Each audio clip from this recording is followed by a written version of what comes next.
Thanks, Josh.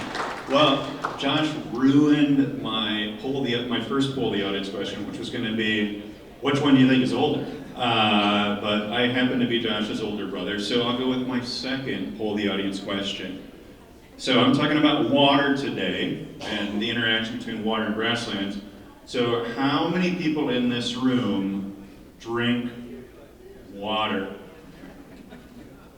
Surprisingly, in our research, 1 out of 1 people drink water.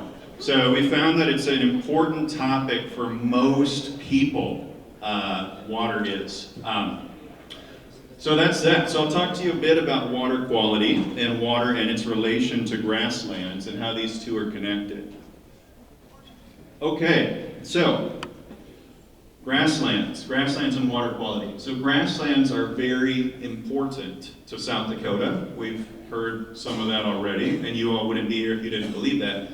But of course, they're part of our agricultural fabric, provide significant ecological function. Of course, these social connections. You know, I grew up hunting and fishing out on the South Dakota grasslands. And it's a big part of the vision of the South Dakota Grasslands Coalition, of course, related to water quality grasslands here. So grasslands are important, and now let's talk about why they're important for water quality. So in order for you to understand a bit about water quality, and I'm not going to go too deep into the science here, but we're going to talk a bit about some of the main challenges related to water quality. So as you think about water quality, water is a solvent. So what you put in water, it moves with water. And so think about the difference between water and soup or water and coffee. Like water is just nature's best solvent. So what we put in water, it moves with the water. And so some of the key pollutants that we think about when we talk about water quality are really these 4. And you could lump phosphorus and nitrogen together as nutrients. But what we think about when we think about water quality is we think about sediment. So you think about turbidity. When you're looking at that water, is it clear? Is it not clear? That's sort of a measure of the amount of sediment that's in water. Then you talk about phosphorus and nitrogen. Of course, these are really important agricultural nutrients that we need for our crops to do well. I like to think about phosphorus and nitrogen in a way like a gas station. It's really important. It's something you need for your car, and in the right amount, it keeps everything going. But you put that gas station in the wrong place, like in the middle of the river, that's a problem, right? That's a bit like what we have with nitrogen and phosphorus. Phosphorus especially is tied to that first one, which is sediment. So a lot of phosphorus moves with sediment. Nitrogen actually tends to move more just in clear water. It's more soluble, and we see this show up a lot in groundwater, and it's a groundwater concern related to drinking. So elevated levels of nitrate will be a concern for you and your family. It also is a concern for your cattle and your livestock. And then bacteria. So bacteria, not surprisingly, a primary source of this is warm-blooded animals. So think about our livestock, also think about us, think about our cats and our dogs. This bacteria come out of here. And so one of the key indicators that we use for tracking bacteria is this bacteria known as E. coli. But again, you don't want to be drinking water that has bacteria because this could make you sick. So these are some of the primary water quality challenges we have. And again, I just put out an illustration up here. So we think about these as coming from non-point sources. So just to say, like, it's not a pipe. A point source is a pipe. A non-point source is sort of the landscape. And sort of agriculture is one of those. Urban areas, construction, timber, mining, things like that. That's where we get our non-point sources. Okay, so how grasslands protect water quality. So again, thinking about those major pollutants that I talked about, one of the key things that grasslands do really well for water quality is that they protect against erosion. And so when you don't have erosion, so you're not losing that soil that's not going into the water, of course, that's naturally going to affect your turbidity. It's going to keep your water clear. It's also going to help us with things like phosphorus, which tends to move with soil. There's a big infiltration boost, so think about those deep roots from grasslands and those permanent roots that help us to infiltrate water and to provide that natural filter. And so that helps us to keep those pollutants out of both our surface water and our groundwater. And so some of the studies have shown, and you can see here the illustrations, but about 83% in terms of the reduction of sediment if you compare grassland to, let's say, open cropland. So again, we talk about like sort of point source or relatively small area, and then we think about these things like these big watershed scales. So what is a watershed?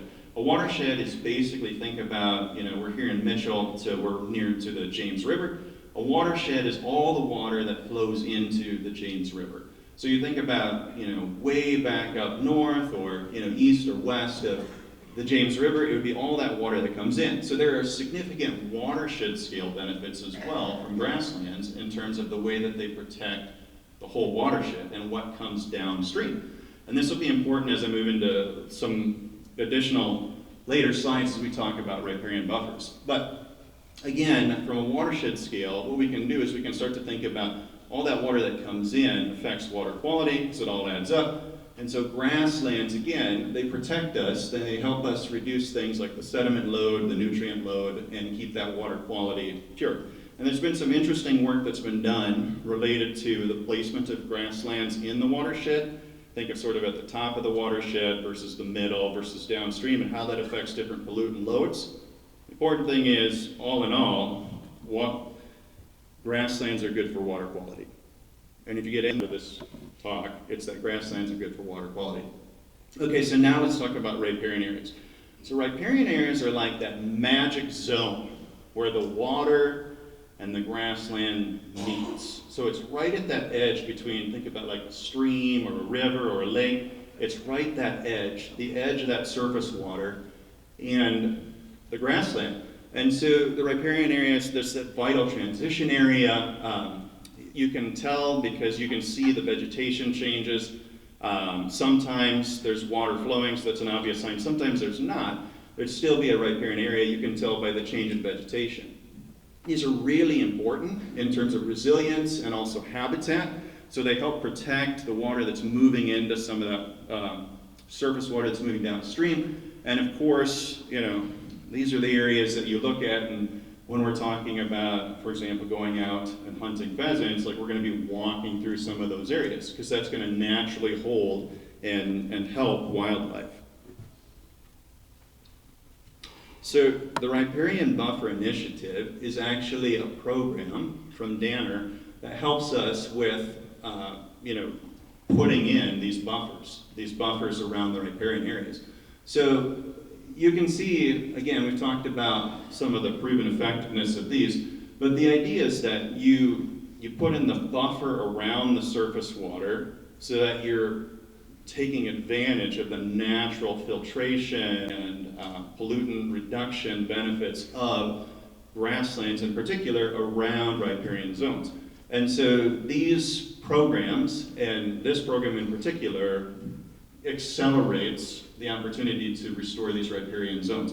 And so some of the significant benefits of this, and we'll look at the Big Sioux River in particular in a second, but you can see the significant reduction in sediment, nitrogen, and phosphorus just from these buffers that are near surface water and the opportunity to move downstream.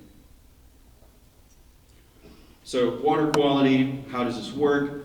The before and after, you can see some of the significant benefits. So again, if we think about water quality, high sediment runoff, elevated nitrogen and phosphorus, bacteria, as we start to put these systems in place, we see significant reductions. So like 90% sediment reduction, 75, 80% nutrient reduction, and then significantly lower bacteria. And we'll look at this in particular for the Big Sioux River.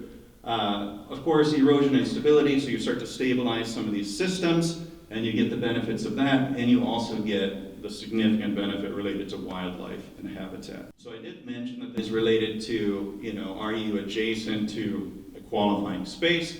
What's your land classification? And then in terms of like how we manage these programs, there's things like you're not allowed to harvest and mow during the significant like nesting period. In terms of grazing, you'd have the livestock locked out of that particular riparian zone. So that's how it works. These systems are, between 50 and 120 feet wide, and we're aiming for a minimum of a 4 to 6 inch stand of grass. About 10-year commitment to that, and these programs have been very effective. So let's talk about the Big Sioux River in particular. So the Big Sioux River is a key watershed in the state because of its connection to Sioux Falls, and the significant impact of the Big Sioux River in particular are related to bacteria and sediment. And so those are some of the targets that we have for improving water quality is related to bacteria and sediment. And we've implemented programs here, and they're actually stackable, but I'm going to talk about one specific one. Skunk Creek is one of the major tributaries that is part of the Big Sioux River watershed, so it flows into the Big Sioux River. And we're looking at, implementing this essentially across a few counties. So what we're trying to do is improve the water quality, and we'll look at how this. The pictures here, so you see sort of a before and after. What you have is an open channel there. You can see the eroded banks, sort of really short grass outside of the eroded banks, and then you see after. So you see substantial grass improvement. So how does this help? Why does this work? Well, what the grass does, aside from holding that stream bank in place, which in itself reduces turbidity significantly, is that in addition, it actually slows water down and helps it to infiltrate and percolate as it's moving through that system. And so when you do that, you can significantly affect the speed of water, which also reduces erosion, and you can also reduce depth. And so you see before and after, also just visually, it's a lot prettier. And I'll acknowledge, the first picture is like early in the season versus, mid-season. You still get an idea of the significant change here in terms of restoration. Okay, so again, these positive response of all of it in terms of the timing. So of course, the longer you leave it in grass, the better it does. So if you can keep that system going, we see long-term benefits. So short-term, and then the longer it's in place, the better it does. We have seen significant reductions in suspended solids, so again, turbidity and E. coli. No surprise there.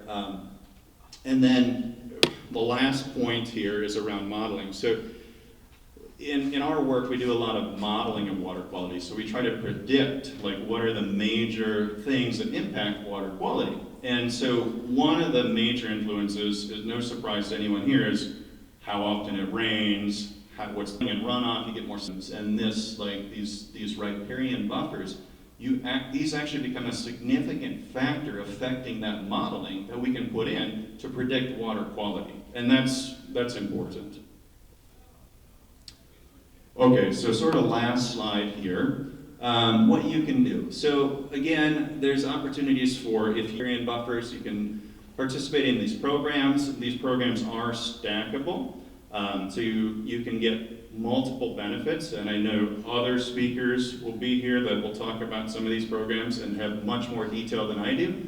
And then of course managing your grazing. So thinking about, as you're managing your property and sort of protecting those riparian areas especially, and then just get involved. So you can collaborate. There's lots of partners here. You see all the people around and the posters. We're all part of this system, and then advocating. So those are things that you can do to get involved. That's all I've got.